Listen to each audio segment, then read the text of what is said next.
Welcome to the Arcaro Insights podcast, where we help B2B executives deliver better results with the latest ideas in change and innovation for your organization.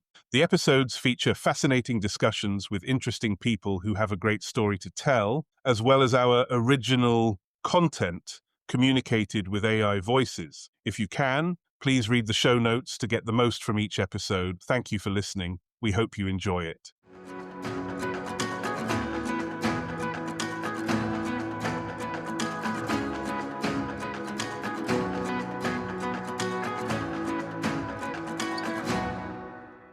However, they tend to come from the notion that change is done from the top down in an organization, and that's no longer the case. Change can come from the bottom up, it can come from across the organization. Change can even emerge rather than being planned. I have a real concern that organizations still struggle with change, and often because they are using these linear approaches to change as well, which, as I say, are no longer fit for purpose. They have many elements that are missing. And as we know, that change tends to happen much more from either an emergent or a cyclical approach. Hey everyone, good afternoon. Welcome to the Arcaro Insights podcast. I'm your host, Mark Blackwell. Today we're talking about a number.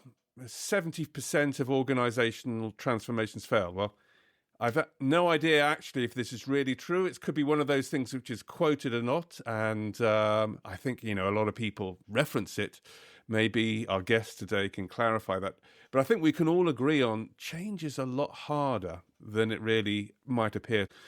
And for years, we've been thinking about organizations as like machines that you can control. And you just need a linear checklist, and if you tick off all the items on the checklist, change will happen.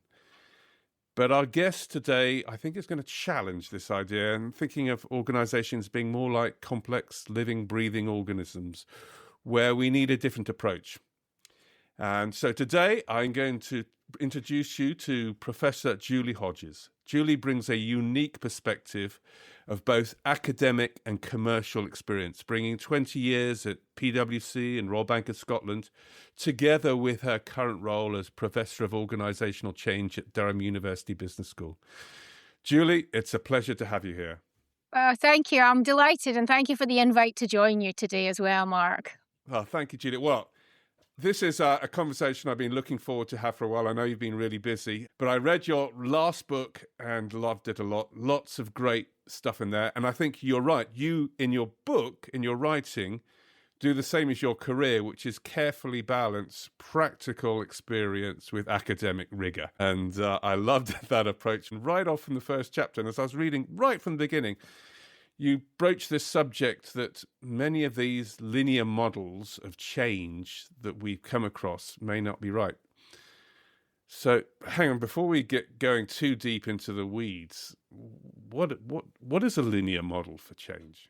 Yeah, I mean, thank you. It's an excellent question, Mark, and thank you for reading some of my books. In fact, I'm going to start by saying that statistic that you said right up front, about 70% of change programs fail, is complete fable. There is no evidence whatsoever to justify that. It seems to be one of the sort of myths of change that seems to be perpetuated, in fact. And I think we need to put that aside, as you said, and we need to focus on how can we do change better. And one of the ways that can happen is also to stop using linear traditional models for change. Now, these models have been around for a long, long time. I'm not going to mention any names because I'm sure your listeners will know which ones we're referring to. But there's a lot of, they're good from the perspective of they provide a very simple checklist. However, they tend to come from the notion that change is done from the top down in an organization, and that's no longer the case. Change can come from the bottom up, it can come from across the organization. Change can even emerge rather than being planned. Linear checklists also are no longer fit for purpose because there's so many elements that are missing now. change itself is changing, as we know.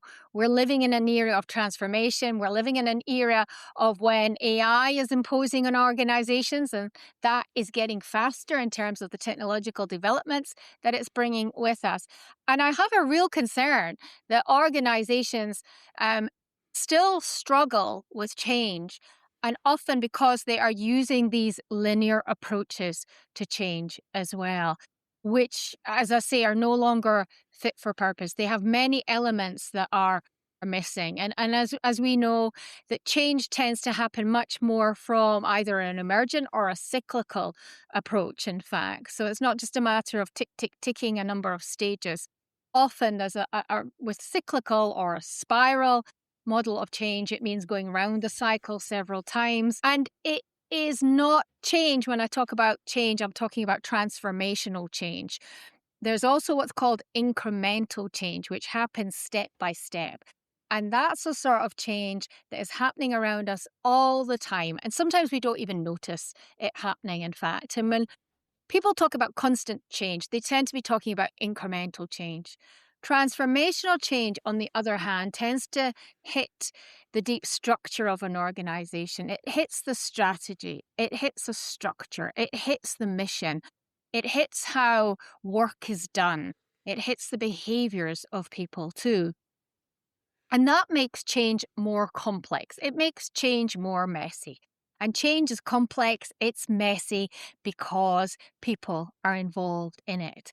And a lot of these linear approaches to change, why they're no longer fit for purpose, is because they don't focus on the people element. They're great from the process side, but they don't focus on the people element of it.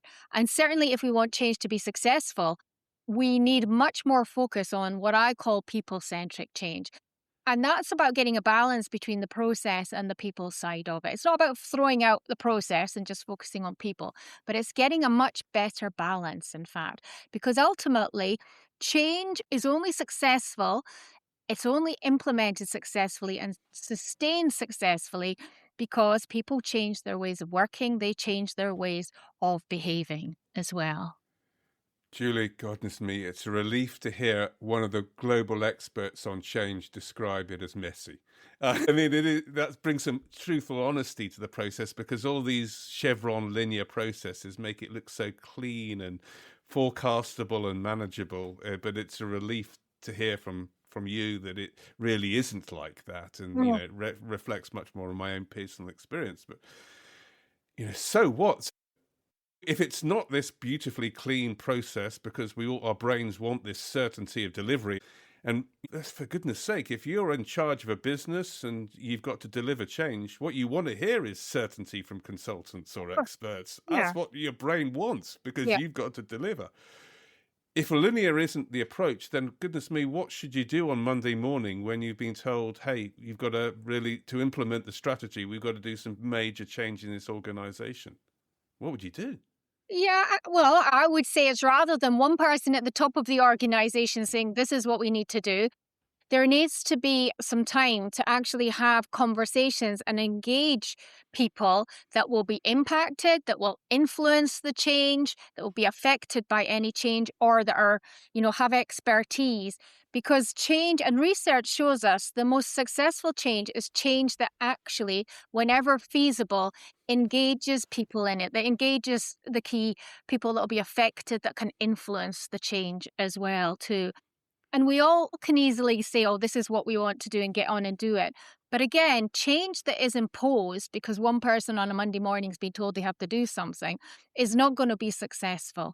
Change has to be done with people rather than to people, in fact. So I would say it's about sort of, rather than just galloping into it, it's about taking a moment to step back and think, okay, who else needs to be engaged? And I think I always have the caveat that says, whenever feasible to do so. So I spent 20 years leading and managing change in business. So I'm a realist. I don't just live in an academic bubble. I know that sometimes there's a need for change being imposed, i.e., if there's new laws or regulations or there's a crisis. When the pandemic hit, we did not have time to sit around discussing how are we going to deal with this. We had to react very quickly. So what I'm talking about is whenever it's feasible to do so. And that doesn't need to take a lot of time. Having conversations about what the challenges are, what the opportunities are, what are some of the ideas about how these can be addressed doesn't need to take a lot of time, actually. But it can be so fruitful and so beneficial and ultimately have a positive impact on ensuring that any changes are sustained in an organization and the benefits achieved, because any change, I think, has to add value and it has to be innovative wherever it can be, but it also has to realize its benefits too. Yeah. I think that understanding phase or sense-making phase is critical. Every year you do more, you learn more, and I've become increasingly convinced about that. And I look part of my own career, I mean, I've been on both sides, all sides of the change fence. I remember being acquired by a much larger company. And I remember what I thought was perfectly good rationale as to why some of the ideas wouldn't be coming in, and I might have got, perhaps, I confess, emotional about this from time to time. And I'm sure that the other people just thought that I was a moaning, angry, venty person who was just delaying the process. What can everyone do to try to overcome this reality? I'm sure it is. Yeah, I think what you have described really clearly, Mark, is that change is an emotional process, that people bring themselves to work. They bring their characteristics, they bring their traits, they bring what's happened the night before, etc. So we all bring our emotions to work. And when a change is announced, that can hit people. Either they can feel fantastic, we need to get on and do this, this is what we need, it's going to be really beneficial, and they can have the energy to take the change forward. But for some people, change can be very scary. It can, as you said, create uncertainty. It can create fear, and they find it hard to deal with. I mean, and particularly they'll be thinking about, how does this impact on my job? Do I have the skills to be able to implement the change that I'm being asked to do? So to address that, what people need to do is they need to, as you say, they need to make sense of it, which is making sense within their context. Making change is personal. So they need to make sense in terms of, what does it mean for the job that they are doing? How will their job change? Will they be working with different people? Will they be working in a different team? What skills will they have to be able to learn or unlearn? And also in terms of, will they have a job at the end of it as well? So I think what's really important, managers play a really key role when it comes to change. I think there tends to be an over focus on looking at the leadership of change, but actually managers play a real key role, and they need to help people make sense of it. And that sense making can happen through clarifying what the rationale for the change is, so why it needs to happen, how it will happen, who it will impact on, when it will happen as well too. And ultimately what people want to know is the impact on their job. Yeah, that's what's important, and that's what they need to make sense with as well. And knowledge and information can help do that, as can having a safe environment where they can raise any concerns, any issues, any fears that they might have as well, without being told off, without it feeling that they'll lose their job because they've said they're really concerned about a job. And managers can create that environment where it's okay to say, actually, I'm really concerned about this change. I was reading your book again. That experience of my life being sort of a vocal critic of what was going on. I think maybe that's a bit harsh on myself, but just being, part of the process of providing feedback. I think as you put the science to it, sort of helped me rationalize it. Those people who are apparently objecting the most are emotional, or because they've got a stake in what's going on. And it is actually conceivable that the ideas may not be, if you just dig a little bit deeper, completely bonkers. And there may be something useful to get out of that in the whole change process itself. Yeah, absolutely. There is usually a reason why people react. We all have a reason why we react as we do. Yeah. And often people will be opposing change because they feel, actually, nobody's asked us about this. Maybe they have a better way of doing it. Maybe they've got all sorts of competing other workload issues, because change ultimately intensifies work. It's something that people have to do on top of their daily tasks. Maybe they're just being downright stubborn, and that's a completely other issue that has to be dealt with. But I think, again, managers need to take the time just to find out, why is somebody reacting as they do? What's driving that behavior? And managers may say, oh, well, that person always reacts that way. Okay, but there's still a need to find out, what is it that is making them react, resist to a proposed change too. Because often people are not given the opportunity to say, well, actually, I think it's the wrong idea, or I've got a really good idea that I just like to be listened to. And I think it's about listening to people, but people need to be heard as well. That's vital, in fact. And that doesn't happen a lot, particularly with frontline staff who are doing jobs. Usually the change is just imposed on them and they've had no engagement in anything to do with the decisions that have been made about it. Yeah, I mean, you're so right. You mentioned AI as one of the big things, and I'm just thinking about what must be happening at the moment in so many organizations where someone has selected an AI tool because they're sold it and it seems appropriate, and then imposed it on an organization.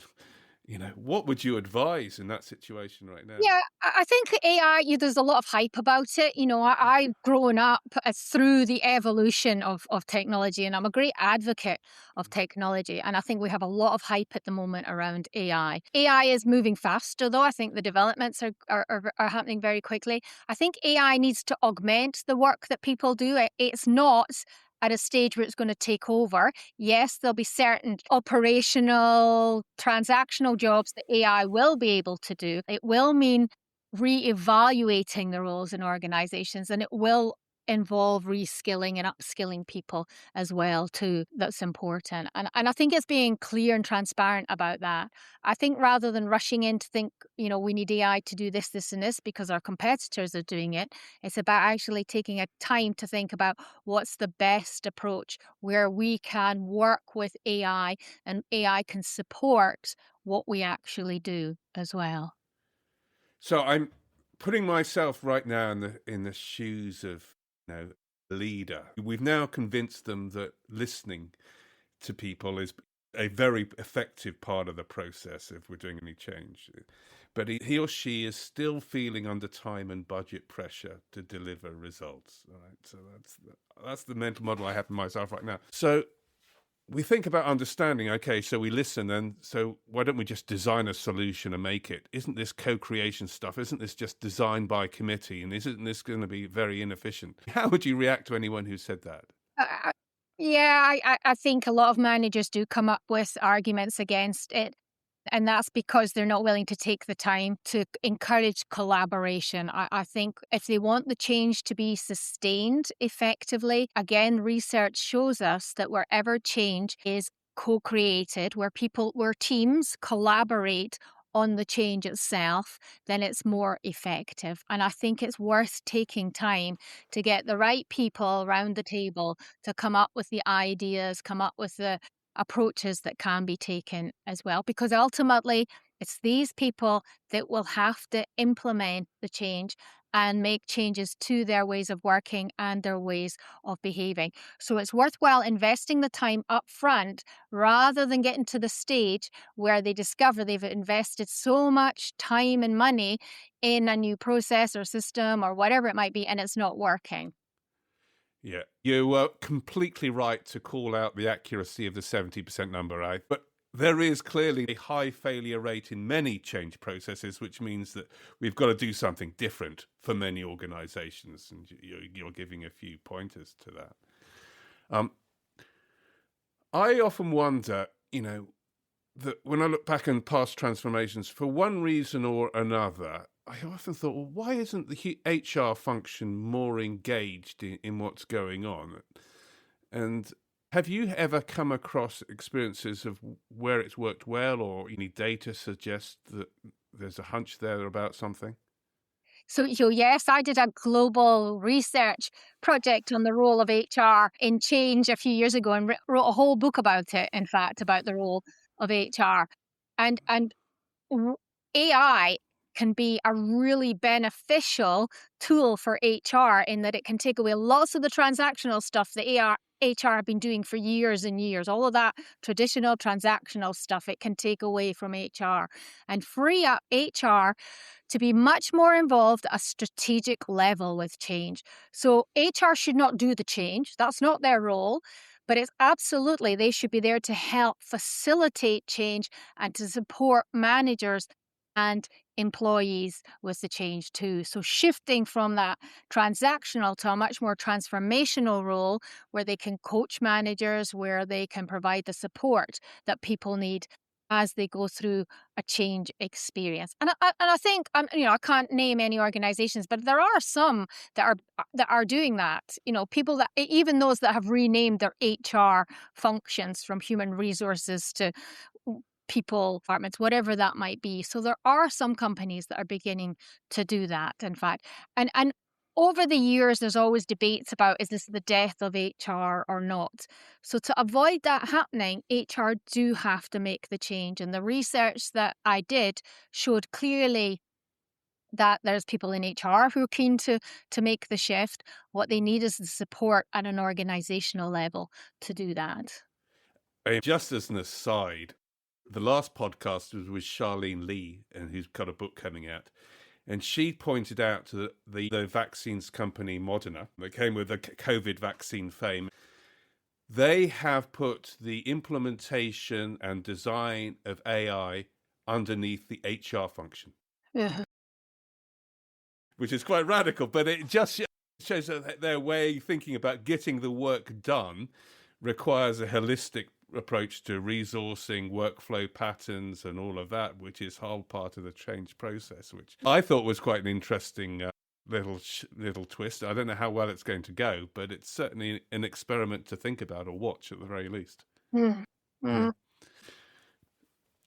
So I'm still trying to get my head around trying to really communicate clearly to others about why a linear process needs to move towards a more cyclical process. And so far, we've put a lot of emphasis about understanding the problem, and that comes up as a big feature that we're probably underdo as humans in many areas of defining the problem before we start to solve it, and getting the actors involved in the whole process so that it is a team organization, not a top-down thing, right? But when does it stop becoming a linear process? Because what we've done so far is still a little bit linear, if that makes sense to you. Well, a linear process is thinking you'll start on A with a change and end up at B. And that never happens because sometimes you have to go to D or you have to go to W or whatever. So it never actually you have to start somewhere with change. Yeah. And that doesn't mean then that what follows on is an A to B process. Yeah. Yeah. So it's about thinking about where you start.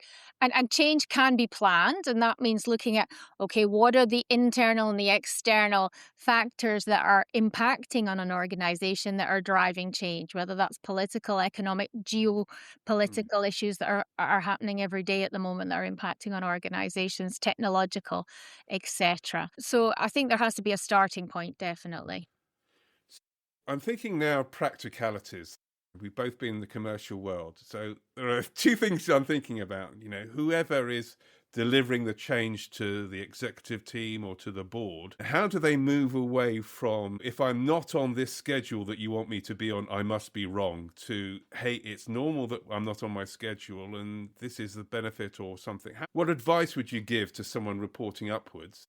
Because, it's a really good question, Mark. I think, though, the nature of change is changing. So change is less about a project now. Change is much more an experience, that it's actually something that's happening all the time in organization. Change also can be emergent, that it's not planned. The pandemic was an emergent change. We couldn't sit down and plan for it. It happened. And there's more of these emergent changes happening all the time. What it requires are capabilities. So up until now, change is usually something that's additional on job descriptions and role descriptions. What we actually need is the capabilities that are part of being a manager. Yeah, they're part of being a leader. It's not something that's different. It's part of how they do their job. It's the skills, the knowledge, the experience that they need in order to deal with ongoing change experiences. There is a lot of managers that are having to deal with things like the impact of AI, things like increases in tariffs, etc., that have never experienced managing change before. And, that's a tough place to be, particularly if they're having to deal with the ambiguity and complexity of change. So it's about upskilling them and making sure they have the skills to be able to deal with continuous change too. So, thinking about your people-centered approach, what would be some of the key skill areas then that you think managers should have that they're not getting enough of? Yeah, so they need to, and none of them will be a surprise. There needs to be empathy. It's really important with change, being able to understand oneself about how we deal with change. And that picks up the point that you mentioned about the emotional process. So, how do we react when we're faced with a change in an organization? But also, really importantly, understanding others' perspectives and being able to do that through questioning, through listening to them, through asking the right questions. That's important. There's also a need for agility and adaptability and being able to move fast. What I'm hearing at the moment in research I'm doing with organizations is also there's a need to be able to make decisions quickly. There's lots of decisions that have to be made fairly quickly these days because of the changing environment we're living in. So it's being able to take bold decisions, courageous decisions. So having courage to take decisions and to take them at speed as well. That's important. There's also a need for digital fluency too.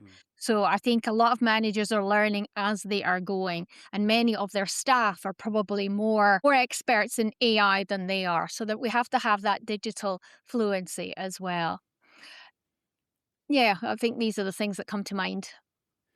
So, Julie, thank you for that. That's been a great tour. And the emphasis, the big takeaway message, I think, if I were to, is stop thinking about change as a top-down approach, but it is the team a way to do it, which requires people-centered leadership. And therefore, fundamentally, change is constant. So therefore, change is part of a manager's portfolio of what he needs to be doing. We were brought to this conversation because of your book. Maybe can you just let the listeners know of your vast number of books, which one they might want to think about picking up and reading, or any logical flow to that, and where can they find them? Sure. Well, I'm writing my 11th book on change at the moment, which is all about well-being and organizational change, Mark. But all of my books, I think the important thing is they're based on empirical evidence, but they're very practical. They all have a practical slant on them. And I would say in terms of our discussion, then probably I have written a book which is called People-Centric Change. That's an excellent one. And also the third edition of my Managing and Leading People Through Change. That's got it's got a whole chapter on opposition, etc. So it's right up to date, and that came out this year. And as I say, what's different about those books is that they refer to research, but they are very practical. So they have at the end of every chapter practical implications for managers, leaders, readers across the globe to actually be able to take forward.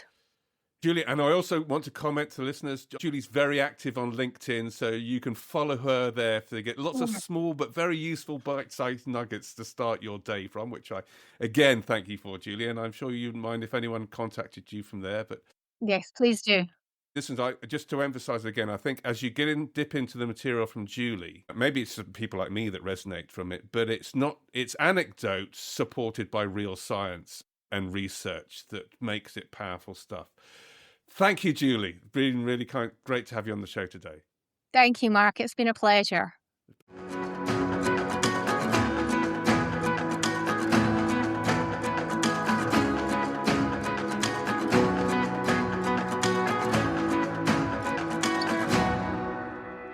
Thank you for listening to the Arcaro Insights podcast. We hope you enjoyed it as much as we enjoyed producing it for you. If you have not done so already, please do subscribe with your favorite podcast provider. Even better, it would be hugely appreciated if you could share the podcast with friends and colleagues. Thank you.